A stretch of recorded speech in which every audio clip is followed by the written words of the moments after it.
Lectura comentada de la Biblia.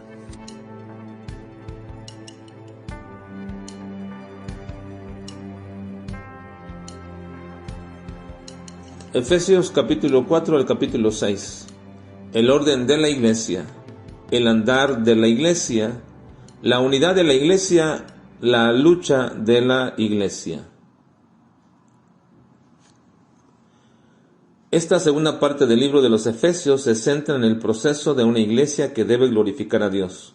Pablo va a mencionar en el capítulo 4 el orden requerido para este proceso y lo que Dios ha provisto para su iglesia, para su desarrollo y su funcionalidad. La práctica de una iglesia que ha entendido su pasado eterno debe ser consecuente también con su presente. Debe vivir como escogidos de Dios y andar como es digno de la vocación a la que fueron llamados, manteniéndose siempre con solicitud en guardar la unidad. Pero esta no es una unidad a cualquier costo, ni una unidad social y fraternal. Es la unidad del Espíritu mediante las cosas que son únicas y comunes a los hijos de Dios. Para lograr esta unidad, la iglesia debe ser unificada entre todas estas cosas en el conocimiento del Hijo de Dios y en llegar a su estatura. Así entonces el cuerpo de Cristo, que es su iglesia, será unido y concertado entre sí. Dios proveyó en su desarrollo inicial de apóstoles y profetas para establecer el fundamento doctrinal sobre el que descansaría este desarrollo de la iglesia, y ahora mantiene a evangelistas para el progreso del evangelio y a pastores maestros para equipar a su iglesia para estos propósitos.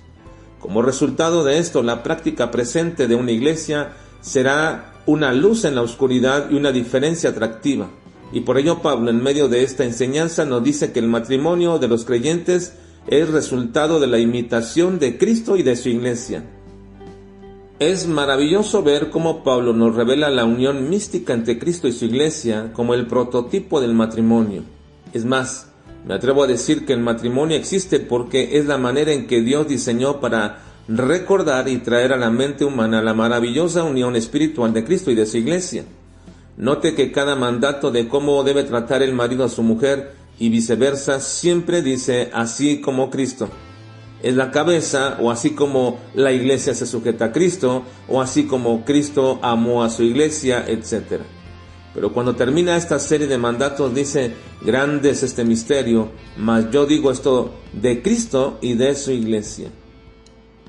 En otras palabras, nos dice que la relación del marido con su esposa no es otra más que la imitación de lo que Cristo hace con su iglesia.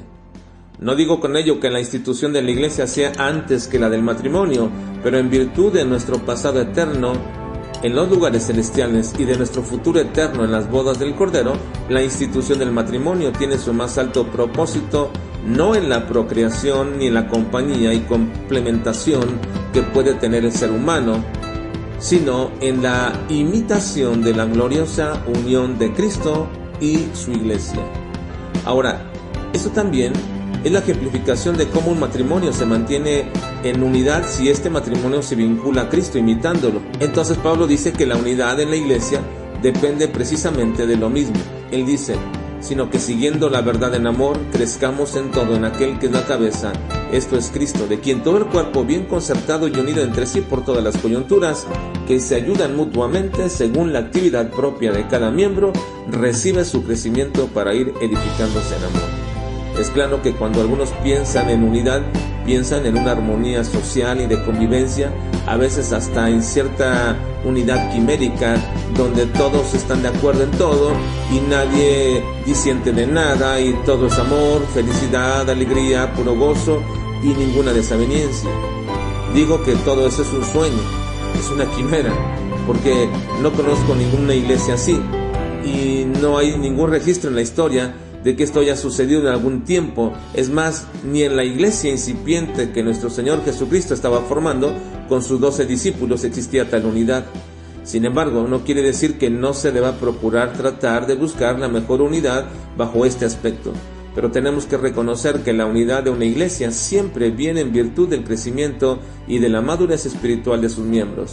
Mientras más maduros son, mejor es la unidad dentro de la iglesia. Y por ello es que Pablo en esta segunda parte de la carta a los Efesios ordena a la iglesia a desarrollarse bajo estas pautas de madurez del carácter cristiano. Les dice, os ruego que andéis como es digno de vuestra vocación. Y enseguida les da una serie de órdenes que manifiestan esa dignidad de quien se dice ser cristiano. No anden en la vanidad de su mente.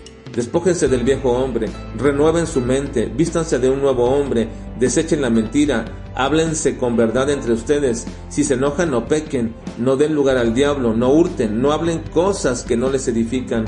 Que te oigan palabras de gracia acerca de los demás, no contristes al Espíritu Santo, desechen la amargura, el enojo y la gritería, perdónense unos a otros, imiten a Dios, anden en amor, no hagan prácticas inmundas que no convienen a santos, anden como hijos de luz, no participen en obras infructuosas, sino más bien repréndanlas, tengan un lenguaje espiritual en sus pláticas, usando los salmos, incluso cantándole al Señor.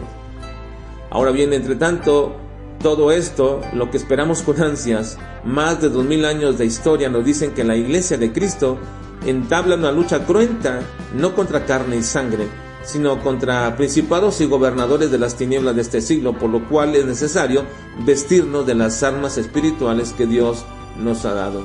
La prueba final de alguien que vence en medio de esta lucha espiritual es aquel que ama al Señor Jesucristo con amor inalterable. Así termina su preciosa carta a Pablo, instándonos y manteniéndonos en este parámetro de amor inalterable a nuestro Señor. Cueste lo que cueste, prueba tras prueba, pérdida tras pérdida y dificultad tras dificultad, amando de manera inalterable a nuestro amado Señor Jesucristo.